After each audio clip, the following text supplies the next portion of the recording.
আসসালামু আলাইকুম এভরিওয়ান। পদ্মারালে সবাইকে স্বাগতম। দেশ ও দেশের বাইরে যে যেখান থেকে আমার ভিডিও দেখছেন আশা করি সবাই ভালো আছেন। আলহামদুলিল্লাহ আমরাও ভালো আছি। তো আজকের ভিডিওটা হচ্ছে সকাল থেকেই শুরু করেছি। সকালে নাস্তা রেডি করে একদম টেবিলে নিয়ে এসেছি। যেহেতু বাচ্চারা স্কুল কলেজে যাবে রেডি হয়ে যাচ্ছে। তো নাস্তার সাথে সাথে হচ্ছে চাও রেডি করে নিয়ে এসেছি। এখন হচ্ছে আমিও একসাথে বসে ওদের সাথে নাস্তা করে ফেলবো। ওরাও সাথে বসে নাস্তা করে নেবে। তো গ্লাসে হচ্ছে পানি ঢেলে নিচ্ছি। নাস্তা করে হচ্ছে ওরা কেউ স্কুলে চলে যাবে, কেউ পড়তে বসবে। আমি হচ্ছে ঘরের কাজে লেগে পড়বো। তো অফ ক্যামেরায় হচ্ছে আমি নাস্তা করে নেব।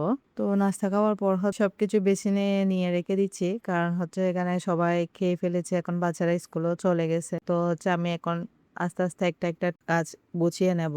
প্রথমে হচ্ছে টেবিল থেকে কাপ প্লেট সবগুলা বেসিনে এনে রেখে দিচ্ছি। এখন হচ্ছে কাপ প্লেট সবগুলা ধুয়ে নেব। চেষ্টা করি চা খাওয়ার সাথে সাথে চা কাপ প্লেট বাড়ি ধুয়ে ফেলতে, না হলে দেখা যায় একসাথে অনেকগুলা জমে যায়। তখন ধুতে ওয়ালসিমি লাগে এতগুলা জিনিস। তো চেষ্টা করি যখন যেটা হয় সেটা ধুয়ে নিলে না কাজও কম থাকে এবং গোছানো থাকে। দেখা যায় বেসিন সবসময় পরিষ্কার থাকে। তো তার কারণে হচ্ছে আগে চা খেয়েছি। চা খাওয়ার পর ওগুলা হচ্ছে ধুয়ে নিচ্ছি, সাথে সাথে রেখে দেব। আমার না হয় এমনি সকালবেলা নাস্তা করার পর আগে আমি ঘর গুছিয়ে ফেলি। বিছনা, হল রুম সবকিছু গুছিয়ে ঝাড়ু দিয়ে মুছে পরিষ্কার করে তারপর হচ্ছে কিচেনের কাজে করতে আসি। না হলে দেখা যায় সবকিছু এলোমেলো থেকে যায় কিচেনের কাজ ধরে গেলে। তো কথা বলতে বলতে সবকিছু হচ্ছে আমি ধুয়ে এখন হচ্ছে পানি জড়িয়ে রাখতেছি এখানে। পানি জড়ে গেলে না তারপর রেকের মধ্যে রেখে দেব। সে সাথে হচ্ছে বেসিনটা একটু পরিষ্কার করে ধুয়ে নিচ্ছি। এরপর হচ্ছে টেবিলটা একটু মুছে নেব। স্প্রে মেরে নিয়েছি। এখন হচ্ছে ভালো করে একটু ক্লিন করে নেব। যেহেতু সেমাই খাওয়ার সময় একটু পড়েছে নিচে, তো হচ্ছে দেখা যায় লাসা লাসা হয়ে থাকে, এগুলা আঠালো বা ভালো লাগে না। সেজন্য হচ্ছে আমি স্প্রেটা মেরে এখন হচ্ছে একটু ক্লিন করে রেখেছি, যেন বাচ্চারা আসলে খেতে বসলে যেন আর কোন রকম খারাপ লাগে না। দেখা যায় সকালবেলা এই কাজগুলো যদি আমরা গুছিয়ে রাখি না, ঘর একদম পরিষ্কারও থাকে, সুন্দরভাবে পরিপাটি হয়ে গুছিয়ে থাকে। টেবিল পরিষ্কার করে হচ্ছে এখন রুম গোছাতে চলে এসেছি। বিছনা সবকিছু এলোমেলো রয়ে গিয়েছিল। এখন হচ্ছে একটা একটা করে গুছিয়ে নেব।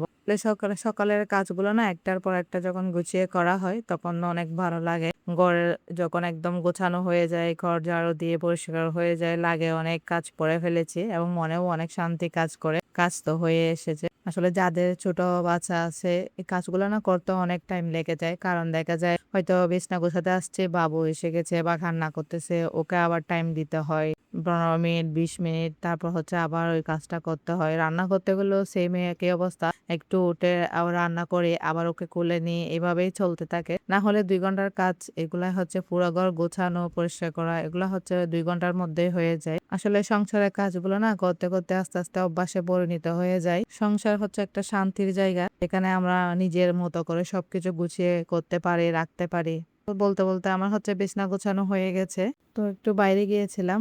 আসার সময় হচ্ছে বেল নিয়ে এসেছি 2টা। তো বেলের জুস বানাবো আরকি। বাচ্চাদেরকেও দিব, আমি নিজেও খাবো, বানিয়ে রাখবো ওদের জন্য। সেই সাথে কলমি শাক নিয়ে এসেছি। আর হচ্ছে লাউ নিয়ে এসেছি।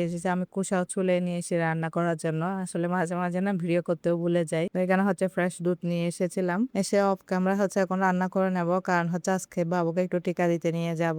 যাদের 6 মাস থেকে 5 বছর পর্যন্ত বাচ্চা আছে বাসায় আমার মতো আপুদের সবাইকে হাম টিকা দিয়ে দিবেন। আসলে 15 তারিখ থেকে শুরু হচ্ছে সরকারিভাবে। এক এক জায়গায় এক এক তারিখে শুরু হচ্ছে।